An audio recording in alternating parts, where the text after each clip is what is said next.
Have you ever wondered how a government actually pays for itself? To run a country, build infrastructure, and maintain order, the central authority needs a massive, consistent stream of revenue. That revenue comes directly from the public. The money collected from citizens flows outward, transforming into the highways we drive on and the public schools that educate the next generation. This mandatory process is called taxation. It is the mechanism by which a government, or its authorized authority, imposes financial charges or levies on individuals, businesses, and other entities. It acts as the core engine of the state, ensuring resource distribution, funding public services, and maintaining national economic stability. For a tax system to function without damaging the economy it serves, it has to follow specific rules. We start with the most critical: equity. This chart illustrates a functional tax system. Notice how these two taxpayers earning the exact same salary owe the exact same amount. That is horizontal equity. But if someone earns significantly more, their tax contribution scales up, taking a proportionately larger share of their higher income. This reflects a progressive system, known as vertical equity. Next, we have efficiency and simplicity. The system must achieve its goals with minimal economic distortion, and the process of actually paying the tax should be straightforward, keeping administrative costs as low as possible. The final three principles complete the framework. Taxpayers need certainty about what they owe and when. The payment method must offer convenience, like taxes withheld directly from a paycheck. And finally, revenue sufficiency ensures the system generates enough stable funding to meet the government's needs. If a government ignores these 6 principles, they end up with high compliance costs and public resentment. The effectiveness of any tax relies entirely on the strength of this underlying design. All taxes are categorized into 2 distinct types based on the point of collection. Direct taxes are levies where the financial burden falls squarely on the entity making the payment to the government. If a business earns a profit, it pays corporate tax directly. The incidence of the tax stays right where it lands. Indirect taxes operate differently. Look at these shipping containers arriving at the port. Importers pay a customs duty to bring these goods into the country, but they don't absorb that cost.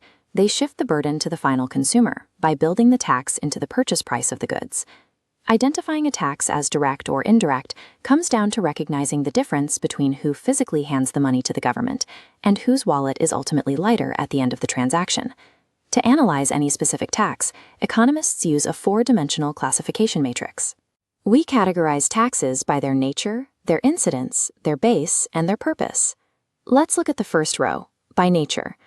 Under the nature classification, a tax can be proportional, meaning the rate remains constant regardless of income. Or it can be progressive, where the tax rate increases as the taxable amount goes up.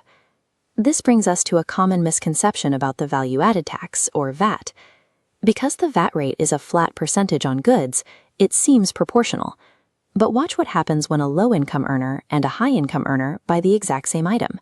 The fixed 100 SETI tax takes a much larger percentage of the low-income wallet.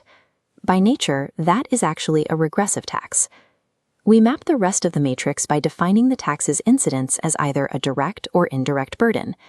Next, we determine its base. Is it taxing income, consumption, or property?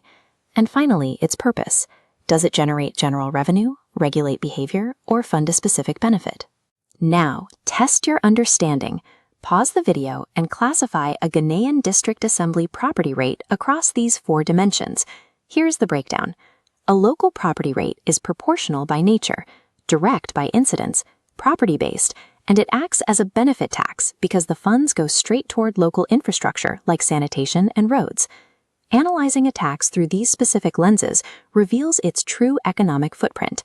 For your group work challenge, you will identify 3 new local taxes operating in Ghana, like excise tax or corporate tax, and classify them yourselves using the complete matrix.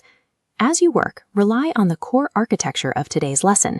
This map connects the definition of taxation to the 6 principles, 2 types, and 4 classifications. Consider their real-world implications. How does the flat VAT you pay on daily consumption impact your budget differently than a progressive income tax on your future earnings? Ultimately, taxation is a precise mathematical framework. It requires careful design to balance the financial realities of the individual with the funding required to sustain and develop a nation.